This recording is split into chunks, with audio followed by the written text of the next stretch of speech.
तो दोस्त आइए आज हम लोग ये जानते हैं कि अगर हमारा बच्चा कहीं भी कोई भी चीज पढ़ रहा है, लिख रहा है या याद कर रहा है तो वो कैसे उसको जल्दी से याद कर सकता है और कोई भी चीज उसके दिमाग में तुरंत बैठ जाए और जीवन भर कभी भूलने वाला ना हो। तो आइए देखते हैं, केवल 3 से 4 छोटे-छोटे टिप्स हैं, उसको हम और आप देख लेंगे, समझ लेंगे ना और अपने बच्चों को बता देंगे तो ये तरीका बहुत बेहतर साबित होगा उस बच्चे के भविष्य के। तो सबसे पहला टिप्स देखिए ये होना चाहिए, ये वीडियो केवल गार्जियंस के लिए ही नहीं है, ये वीडियो है उन सभी टीचर्स के लिए, अध्यापक के लिए और बहुत से इसमें अच्छे अध्यापक भी होंगे जो इस चीज को जानते होंगे और लागू भी करते हैं।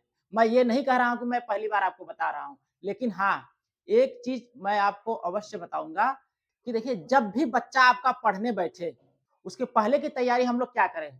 आपने देखा होगा कि बहुत से माता-पिता या बहुत से लोग या गार्जियंस या टीचर्स ही होते हैं कि वो जब बच्चा खेल रहा है या कुछ कर रहा है, कोई भी एक्टिविटी कर रहा है, कुछ काम कर रहा है ना, तो तुरंत कहते हैं, "ए, इसको बंद करो, मोबाइल बंद करो, चलो पढ़ो, चलो पढ़ो।" इस तरह से बच्चा कभी नहीं बैठेगा पढ़ने। अगर बैठ भी जाता है आपके दबाव में ना, तो उसको वो चीज़ें कभी याद नहीं रह तो करना क्या है, बच्चे को भी खेलने की आज़ादी दीजिए। चलो ठीक है, गेम खेल रहा है, कुछ भी कर रहा है, तो उसको एक टाइम में बाँधिए, क्योंकि देखिए बच्चों का जो गेम होता है, कोई भी पढ़ाई की चीज़ें होती हैं, तो वो ना बहुत छोटे-छोटे कम समय के लिए होते हैं। छोटे-छोटे टिप्स में करवाइए, कोई भी कार्य करवाइए।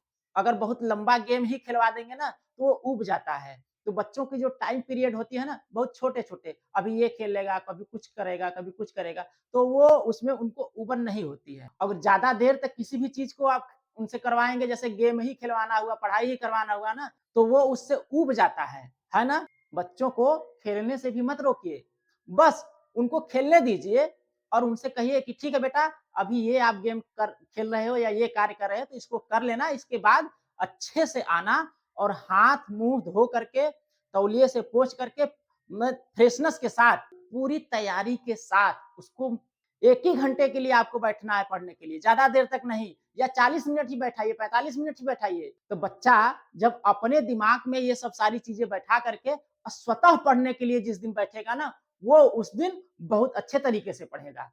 और टिप्स नंबर 2, जैसे अगर आपका बच्चा छोटा है, नहीं तो कम से कम 10th तक के बच्चों को ये करना ही चाहिए। कोई भी चीज़ वो पढ़ने बैठ रहा है, तो वो उसपे अंगुली रख करके ही पढ़े या कोई पेंसिल का सहारा लेकर के किसी किताब पर रख कर के ही पढ़े। तब उसको वो चीज़ें बहुत अच्छे तरीके से याद हो कि जैसे आपका बच्चा अगर पढ़ रहा है, तो उसको ये आप बताइए और इस तरह से समझाइए कि वो किसी भी अक्षर को पहले तो वो बोल करके पढ़े और दूसरा उसपे जैसे कि वो किसी भी अक्षर को बोल के पढ़ रहा है तो उसपे अंगुली रख करके पढ़े।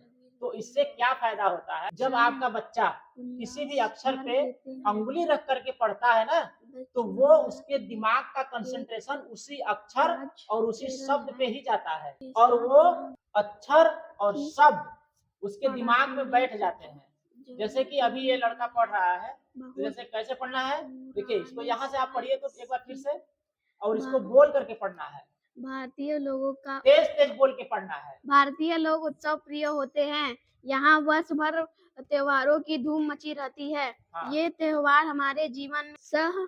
और उल्लास भर देते हैं। दक्षिण भारत में एक राज्य केरल है। यहाँ के निवासियों का प्रमुख त्योहार है ओणम। यह हाँ, इस त्योहार तरीके से अगर आपका बच्चा यह बोल त्योहार बोल करके और जोर जोर हमारा से अंगुली रख करके पढ़ता है, तो इससे मान पहला फायदा ये होगा कि जहां पे वो मास में बच्चा अंगुली रखता है जिस अक्षर पे या ये जिस शब्द पे ना, तो वो उसके दिमाग में बैठ जाता है और उसी पे ज्यादा कंसंट्रेट होगा। और देखिए जब बच्चा आपका अंगुली रख करके पढ़ता है ना, तो दूसरा फायदा इसमें ये होता है कि जैसे आपने देखा होगा ब्रेन लिपि वाले छात्र अपने अंगुली के स्पर्श से ही सारे अक्षरों को, शब्दों को पहचानते हैं और पढ़ते हैं। और एक चीज बताएं, आपने देखा होगा कि अभी कुछ दिन पहले केबीसी कौन बनेगा करोड़पति में अमिताभ बच्चन जी के सामने एक छोटी सी लड़की आई थी, 8-9 साल की, और उस बच्ची को आपने देखा होगा कि उसके आंख पे पट्टी बंधी हुई थी और वो किसी भी बुक की किसी भी चैप्टर को मात्र सूंघ करके पढ़ लेती थी। और इस तरह की चीजें हमारे संस्कृति, समाज और हमारे देश में हैं और इन सब चीजों का प्रभाव भी पड़ता है। इसलिए मैं कहता हूं कि बच्चा आपका जो भी पढ़ रहा है, चाहे टेबल पढ़ रहा हो, चाहे इंग्लिश की बुक पढ़ रहा है, चाहे हिंदी की बुक पढ़ रहा हो, जो भी चीजें याद कर रहा है उसको बोलिए कि उस पर अंगुली रख करके पढ़े और जोर जोर से बोल बोल। और तीसरी टिप्स जो इसमें सबसे ज्यादा इंपॉर्टेंट है वो यह है कि जब भी बच्चा आपका जितने समय ही पढ़ा, आधे घंटा, 40 मिनट, 45 मिनट, 1 घंटा ही पढ़ा ना, पढ़ने के बाद उसको ये बताइए कि अपनी कॉपी, किताब, पेंसिल, बैग अच्छे तरीके से उसको समेट करके और व्यवस्थित ढंग से अपने बैग में रखे और एक निश्चित जगह पे बैग को रखे। देखिए होता क्या है, अपने बच्चों को भी बताइए कि अगर आपका बच्चा पढ़ने के बाद कॉपी को खुला छोड़ दिया, किताब को खुला छोड़ दिया, पेंसिल को कहीं और फेंक दिया, किताब को कहीं और फेंक दिया, बैग को कहीं और छोड़ दिया, ये बच्चों की सबसे बड़ी लापरवाही बनती है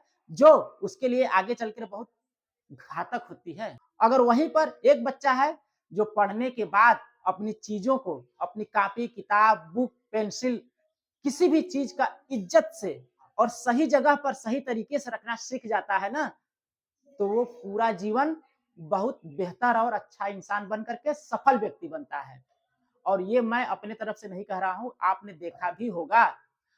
और एक चीज जानते ही हैं कि जिस चीज से हमारी रोजी रोटी चल रही है उसका हमें इज्जत और सम्मान करना चाहिए। उसी से हमारे परिवार का भरण पोषण होता है। उसी तरह से बच्चों को ये बताइए कि ये आपका कर्तव्य है, कर्म क्षेत्र है, युद्ध क्षेत्र है, यही आपका कर्म है और यही आपके सारे हथियार हैं। इनको व्यवस्थित तरीके से रखिए, इज्जत से रखिए, यही चीजें आगे चल करके आपको ऊंचाई तक ले जाती हैं। तो दोस्तों, इस तरह का वीडियो और जानकारी अच्छी लगी ना, तो यार प्लीज चैनल को लाइक और सब्सक्राइब कर लीजिए ताकि हमारा और आपका जुड़ाव बना रहे और हमें भी मोटिवेशन मिलता रहे यार। तो दोस्त, कहीं जाइएगा मत, हम फिर मिलते हैं अगले वीडियो में। तब तक के लिए जय हिंद, वंदे मातरम।